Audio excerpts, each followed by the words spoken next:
Hey there, we're back at the Learn to RV podcast. Tonight is a community spotlight series, and we have Rhea Gibson here, and she's from the Wandering Rocks family. And I'm so excited to have her on and talk about her journey and like where she's come from on this. RV life is full of all sorts of people, and that's what I love so much about it. So hello, Rhea, how are you? Great. How are you tonight? Good. So, I'm going to kind of jump right in. So let's start with what year did you guys launch? It was October 2024, so we've been at it a little over a year. That's awesome. What would you say is your favorite part about traveling? The favorite part, I love the freedom and just kind of being able to curate our lives wherever we want to be. That's probably my favorite right now. So, one of the things that I loved was your name. We all have the name we pick out for ourselves on the road.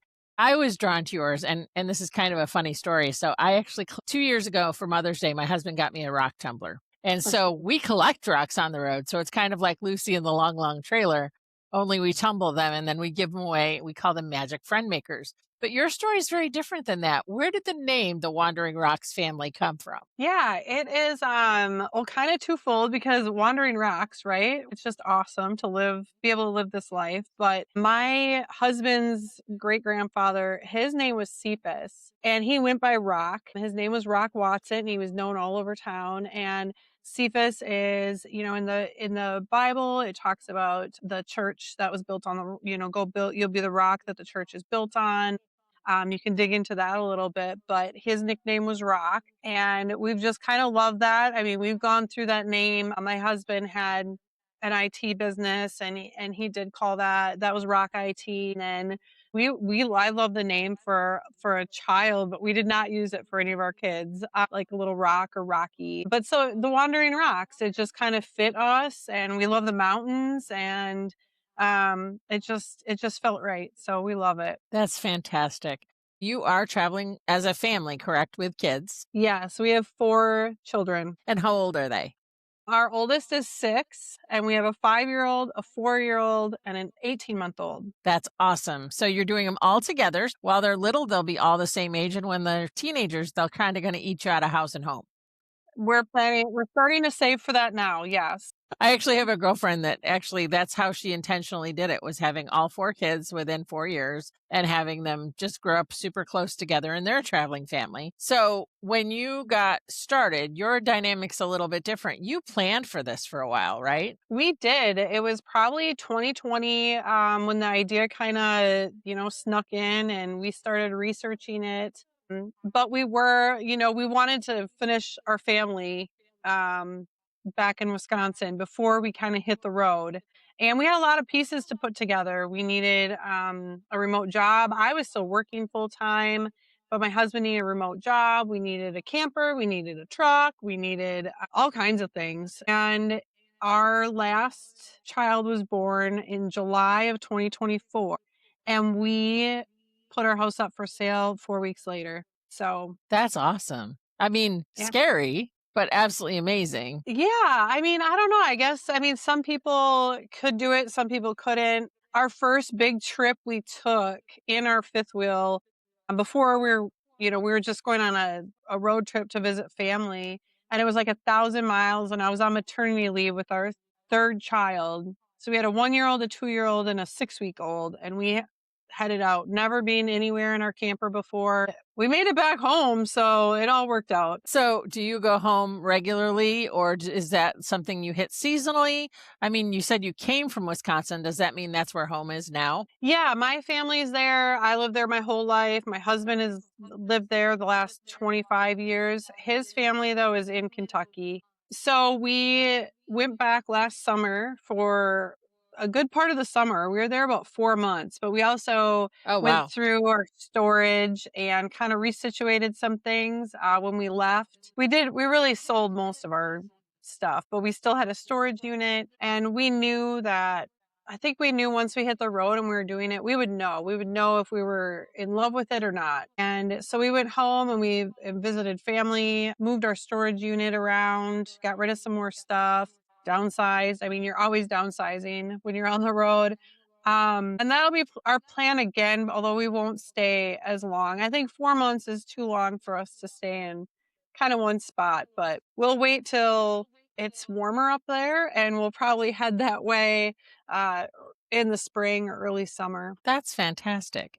So I'm living with littles. I mean, it's got to be a constant busy. I'm a mom of 7 kids and we traveled when my youngest was 15 months old. So I remember well, although it's been a few days cuz he turns 14 next week. I remember well what that busy felt like. What would you say is maybe a challenge that you face on a regular basis that you'd want to give some encouragement to other people about? You're traveling full time. I call it like we have the slowest chaos in our lives because every day is every moment can be a little chaotic, but we still do move slow. I mean, we kind of move at the pace of the 18-month-old. He still naps. We're still just living life in our camper. We do school, we, go grocery shopping, and I think trying to stay slow. Like sometimes this life is really busy and people feel like pressure to keep moving or keep doing all the things, or now that you're here or there, like you need to go out and see everything.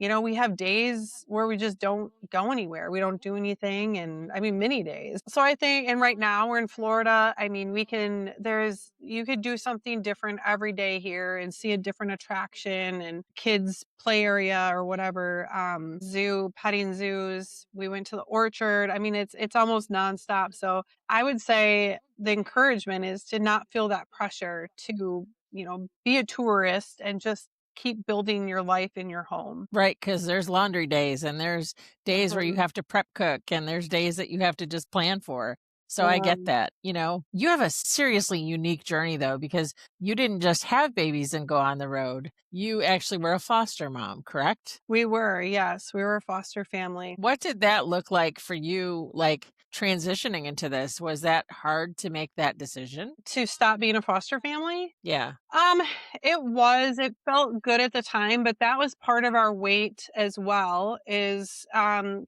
of closing some ties there.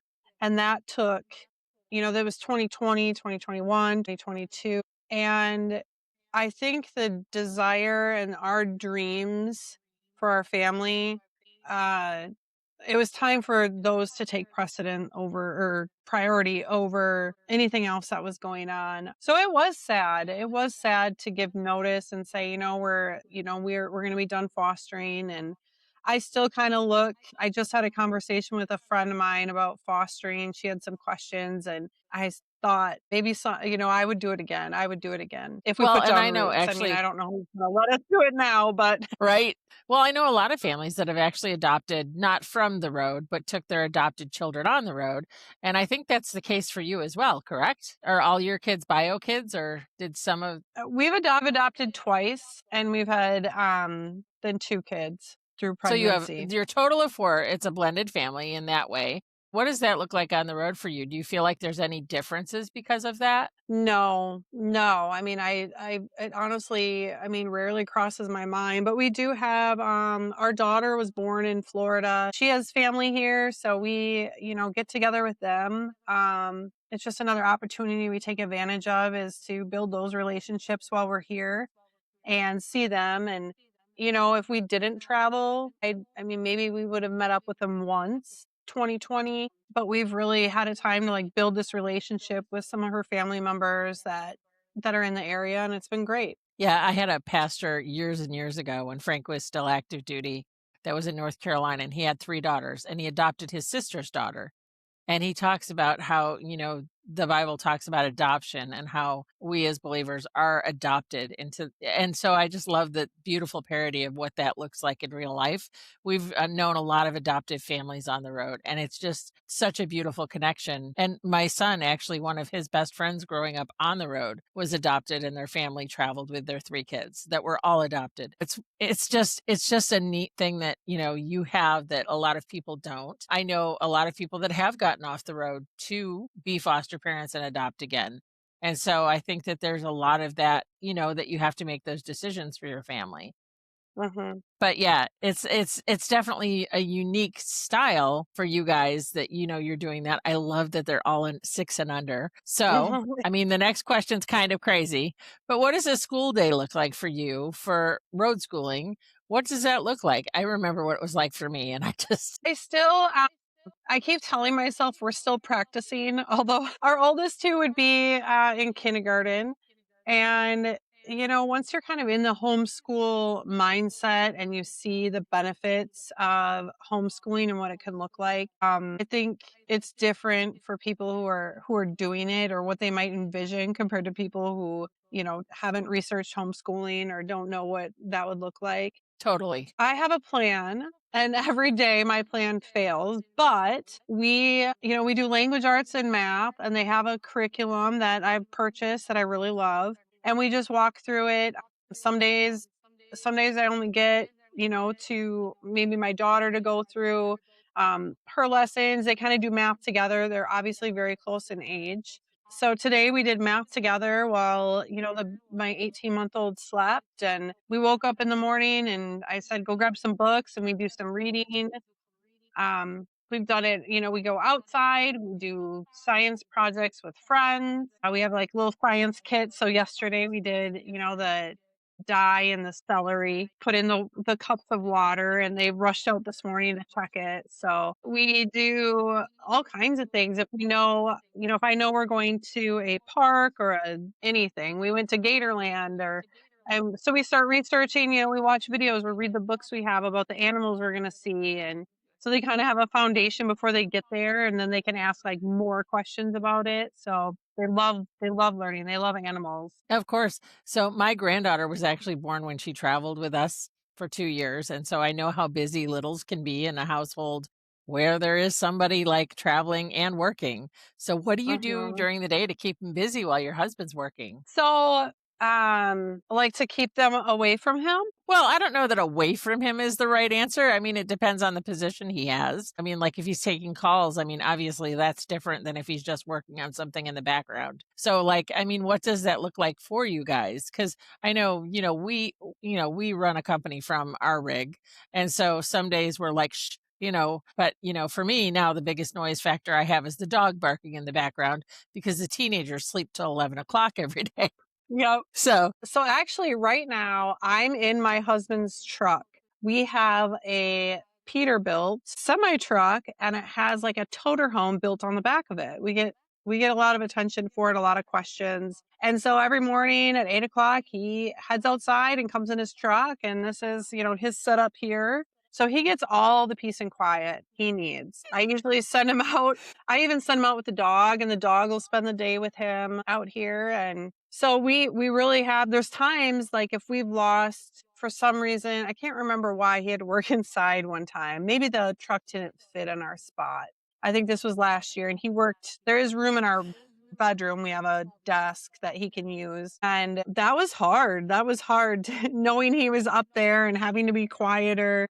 So I really appreciate that we had this truck built so that he could have his own peace and quiet. that is really cool. So, is that your daily driver then? No, I have a minivan. So he's in the truck and I can do whatever, I can take the kids out, go get groceries. So we do have the 2 vehicles that we do travel with. Well, that's a blessing and a curse because we actually traveled with a minivan for many years. I remember how much easier it was, like potty breaks, steps like that. So, when you travel, do you travel together or do you like let him know, hey, I'm pulling off here to stop at the bathroom? What does that look like for you guys on a travel day with all the littles? Yeah, we usually do all the kids ride with me. In our truck, we had seats put in. So we have like Sprinter van seats that were put in so we can seat 7 in our truck. We had, we didn't know when we started what it would look like. Ideally, I didn't want to drive another vehicle, but I do not want to go get groceries in this semi truck.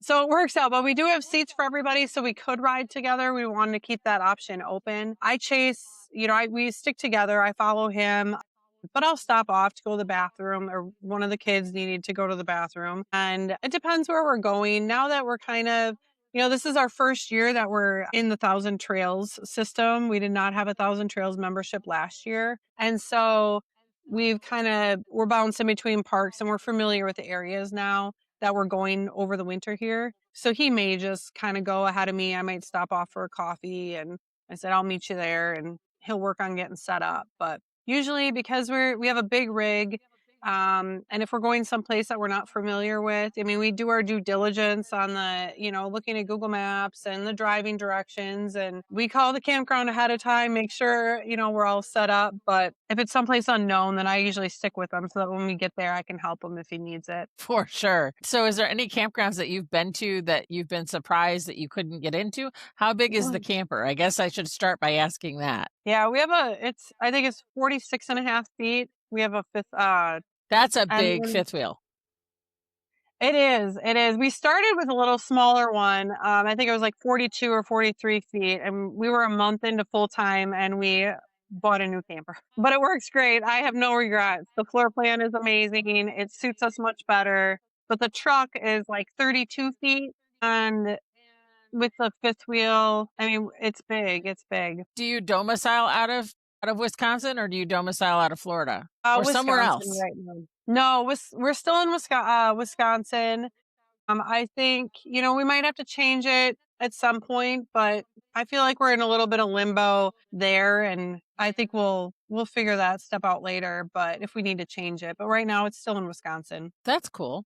Okay, so when you picked the truck and trailer, did you like know that this was so do you have a game plan? Like, some people come out on the road and they have like, oh, I'm going to do this for 2 years. What does that look like for you guys? Is there a Um, plan? there's a loose plan. I think we're really flexible. Some days we're like, and they're few, but where we're like, how long do we want to do this for? When we started, I thought we could do a year, and we got on the road, and I know we can do it for a few years and be happy and do it easily. I think our plan is, though, like, we are looking for land and to move out of Wisconsin. I mean, we sold our house. So I guess we've already moved out of Wisconsin, but more where his parents live. We want to be a little bit closer, or his mom.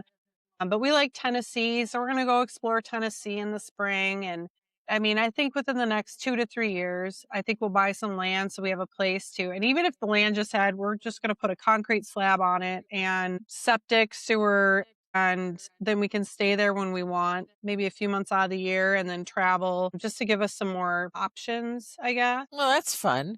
I mean, our Yeah. dynamic's very different. Not everybody can do what we've done. We launched in 13 and this community became my family. And so it was definitely a different dynamic. The thing is, it constantly evolves. And so Mhm. you have to be okay with that. And so it definitely has its ups and downs because there's going to be years where the people you launched with and made friends with, usually that's between 2 and 4 years, are going to roll off the road. And so, like, learning how to roll with that and then make new friends. And it's kind of a cycle you have to be willing to step in the gap and do it over and over and over again. I was different because Frank was, well, I mean, he's a retired Marine. And so that was my life before we did this. So, like, people that come with a 25-year, that's where they lived their whole life background, it's hard for me to even comprehend that. And then when we went on the road that first year, when we came back, it was very different. Like, my kids like had changed because they had traveled, but the environment around them really hadn't changed. And I feel like the more you travel, the more that tends to happen. And yours are still little, so you're not going to see that so much, but you'll see it with you guys. Like, you and your husband Mhm. will see it within each other. And so that's just a different perspective. There's no wrong answer to it. Like, having land, doing it however you're going to do it, like, whatever works for you. I mean, life on the road is amazing and wonderful and hard all in Right. the same breath some days. So, but sometimes you do hard because it's what's right. And sometimes you find that family that you didn't know you needed that was out there all along. I always said it was easier to find friends when my kids were little because I could take them to a playground and it made it much easier to get those connections.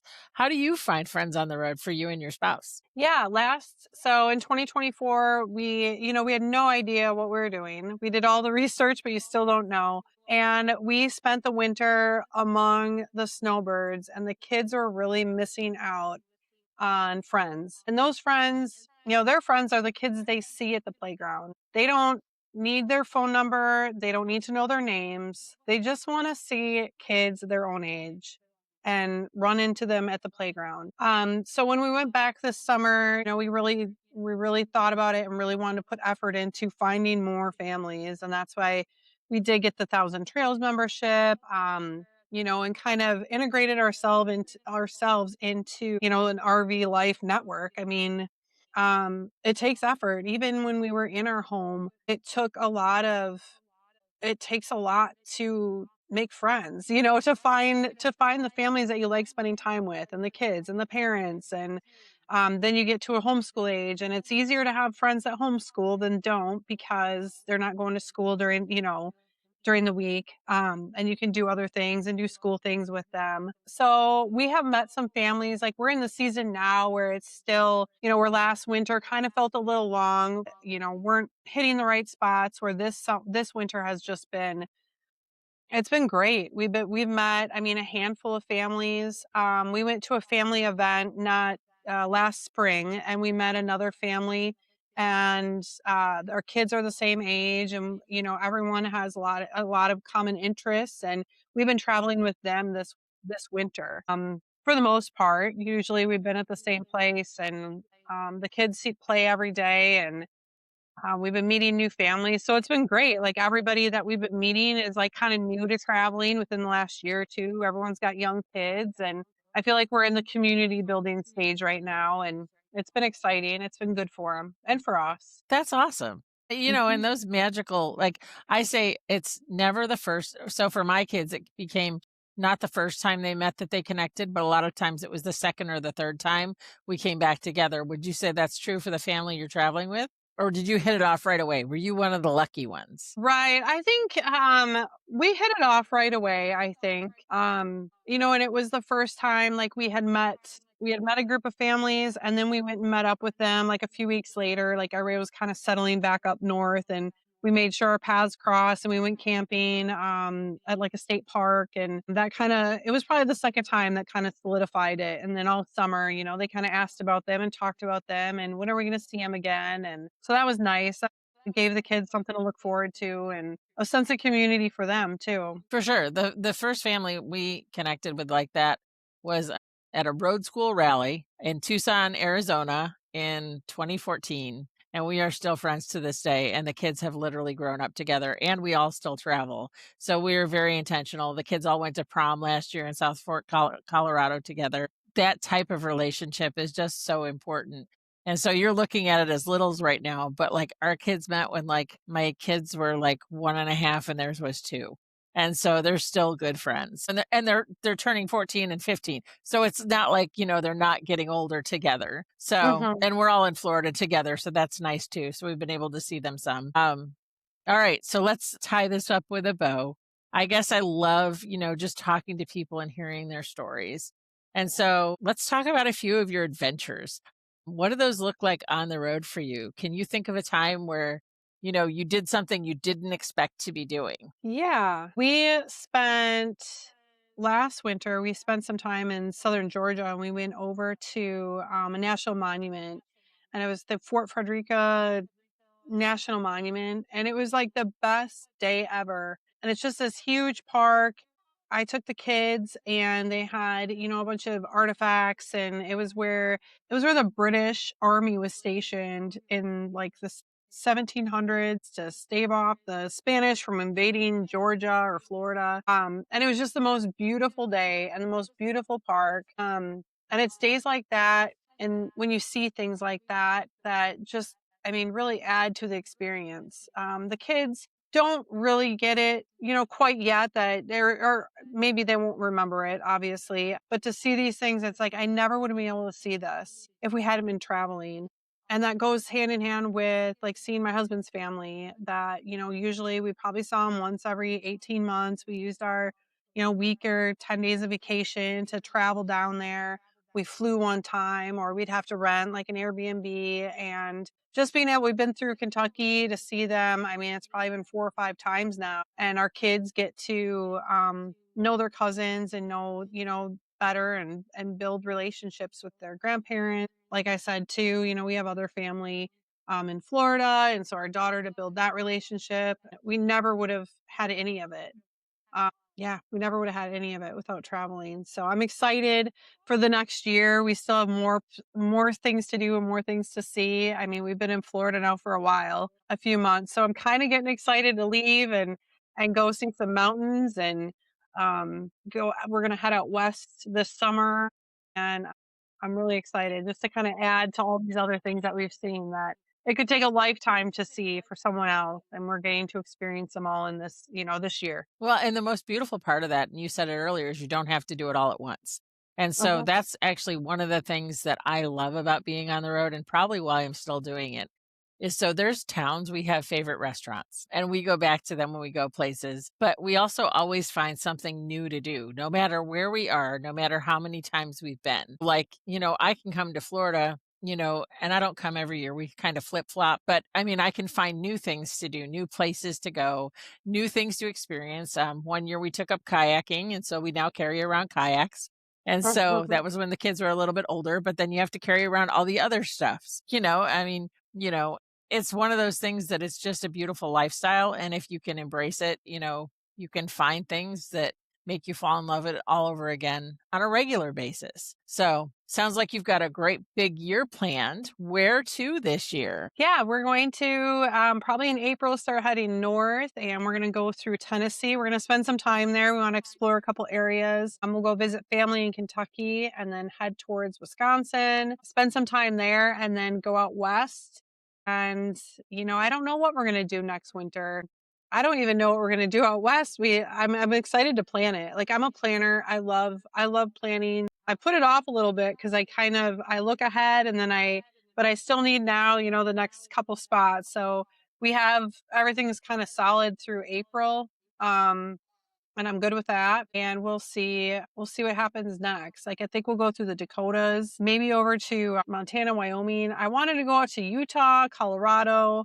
There's just too much to see. I kind of realized the other day that maybe I'm taking off too much. Like, I want to, we don't travel, we don't move every week. We like staying put for probably about a month at a time. And it's just like it goes by so fast. Absolutely. So we follow something that's often called to is the 333 rule.